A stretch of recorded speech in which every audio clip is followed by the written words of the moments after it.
ఆయన పూర్ణ మనసుతో ఆయన సన్నిధిలో మన ప్రతి ఒక్కరు కూడా కొనియాడే వారికి ఉన్నాం. సహోదరి సహోదరుడా, ఈ దినాన్ని నువ్వు ఎన్నో ఆశలు కానొచ్చు, నువ్వు ఎన్నో కళలు కానొచ్చు, నీ జీవితం ఎక్కడికెక్కడికో వెళ్ళిపోతుందని నువ్వు ఎన్నో ఊహించవచ్చు. కానీ నీ ఆలోచన వేరు, నా ఆలోచన వేరు, ప్రభు ఆలోచన వేరు. నువ్వు ఉంటది ఆయన సన్నిధిలో నువ్వు ఇష్టంగా ఉంటే, ప్రభుని ఆనుకొని ఉంటే, మనం అనుకునేది ఒకటి, ప్రభు చేసేది మరొకటి. కానీ అందరికన్నా ఊహించలేనిగా నిన్ను ఆశీర్వదిస్తాడు ప్రభు. సహోదరి సహోదరుడా, మన ప్రతి ఒక్కరు కూడా బలంగా ఆయన స్థలంలో ఉన్నాం, ఆయన సన్నిధిలో ఉన్నాం, ఆయన పాదాల దగ్గర ఉన్నాం. నువ్వు జీవితాన్ని మర్చిపోయి, నీ ఆలోచన మర్చిపోయి, నువ్వు ఏదో అనుకుంటున్నావేమో అవన్నీ కూడా పక్కన పెట్టేసి ప్రభుని అడిగేసాయా, నా జీవితం ఎలా ఉందయ్యా, అసలు నా ఉద్దేశం ఎలా ఉందయ్యా, నా ప్రణాళిక ఎలా ఉందయ్యా, అయ్యా నా జీవితంలో ఏ ప్రణాళిక దాచాను ప్రభా, అయ్యా నా జీవితంలో ఏదైనా ఆశలు ఉన్నాయా ప్రభా, అయ్యా నా జీవితానికి సిగులిపోతా, అయ్యా నాకు మనశ్శాంతిని దాచే ప్రభు అని ప్రభుని అడుగు. నువ్వెన్నో అంత చదివినా కానీ, నువ్వెన్నో దేశాలు వెళ్ళొచ్చని కథల కన్నా కానీ, నువ్వేదో ప్రాంతానికి వెళ్ళాలని ఊహించినా కానీ అవన్నీ ప్రభు చిత్తం నెరవేర్చదు. సహోదరి సహోదరుగా, నీ కుటుంబంలో భయంకరమైన పరిస్థితుల్లో ఉందా, నీ కుటుంబం భయంకరమైన శోధనలో ఉందా, నీ కుటుంబం భయంకరమైన వ్యాధుల్లో ఉందా, అవన్నీ ప్రభు పెట్టేస్తాయా. మా జీవితాలు మార్చండి ప్రభా, మా ఆలోచన మార్చండి ప్రభా, మా పరిస్థితులు మార్చండి ప్రభా, మా ఇబ్బందులు మార్చండి ప్రభా.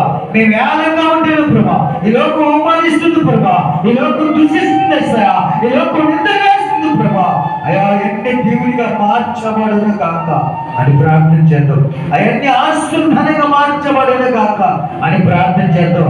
ఎవరు కూడా మౌనంగా ఉండొద్దు. నీ సమస్యల గురించి, నీ ఇబ్బందుల గురించి, అసలు నీలో ఏ ఉద్దేశం ఉండవు, నువ్వు దేనికి నువ్వు ప్రిపేర్ అవుతున్నావు, నువ్వే జాబ్ చేయాలని ఆశపడతావు, నువ్వెంత చదువుకోవాలని ఆశపడతావు, నువ్వెంత వ్యాపారం చేయాలని ఆశపడతావు, నీ కుటుంబంలో ఉందా, అసలు నీ కుటుంబంలో సమాధానం ఉందా లేదు, నీ భార్య భర్తలకి నిమ్మల ప్రేమ ఉందా లేదు, నీ బిడ్డలందరూ నిన్ను ఆయన ఆలోచిస్తున్నారో లేదు, నీ బిడ్డలందరూ భయభక్తులు కలిగి నీకుంటున్నారో లేదు, తీర్మానం చేసుకో. సహోదరి సహోదరుడా, ప్రార్థన చేద్దాం. ప్రతి ఒక్కరు కూడా మహిమ కలిగిన పరిశుద్ధుడు నీకు స్తోత్రాలు, నిరంతరమైన సర్వాధికారుడైనా నీకు స్తోత్రాలు, అయా నిరంతరకాల స్తోత్రకారుడా నీకు స్తోత్రాలు. ఈ దినాన్ని బట్టినైనా నువ్వు ఇచ్చిన బిడ్డలను బట్టి, నా కుటుంబాన్ని బట్టి, నా బిడ్డలను బట్టి, అయా యజమాని బట్టి, యజమాని బట్టి, అయా నువ్వు ఇచ్చిన సంఘాన్ని బట్టి, నీ సేవను బట్టి నీకు స్తోత్రాలు ఇస్తాయా. అయా నీకునైనా వందనాలు ప్రభా. అయా మేము కుంగిపోయినప్పుడు కూడా నీ ధైర్యం మాకు కావాలి ప్రభా. అయా మేమైనా కుమిలిపోయినప్పుడు నీ ఆదరణ కావాలి ప్రభా.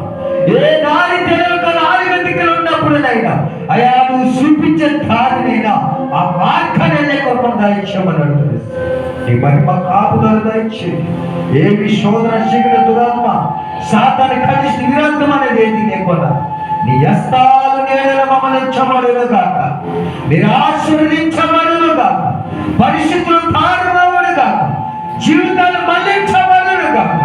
నీ కృపను దయచేయమని, నీ ఆత్మ మా మీద వచ్చమని, అయా జరుగుతున్న ప్రార్థన కూడా తోడుగా ఉండి మమ్మల్ని బలపరిచి నడిపించి సహాయించమని నజరేయుడైన యేసు పరిశుద్ధ నామములో వేడుకున్నాము తండ్రి.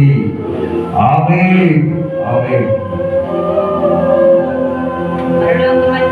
నీ నామం పరిశుద్ధపరచబడింది గాక, నీ రాజ్యం వచ్చిన గాక, నీ చిత్తం పరలోకమందు నెరవేరినట్టు భూమి యందు నెరవేర్చబడింది గాక.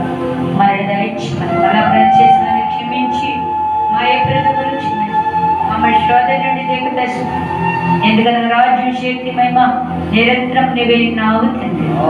అయ్యా బిడ్డల వారమంతా కష్టపడేస్తున్న కార్యకుని దీవించి విస్తరింపచేసి నా నాటికి అభివృద్ధి చెందడానికి కొరకు చూపించమని నజరేయుడైన యేసు నామమున పెట్టడి వేడుకున్నాము తండ్రి.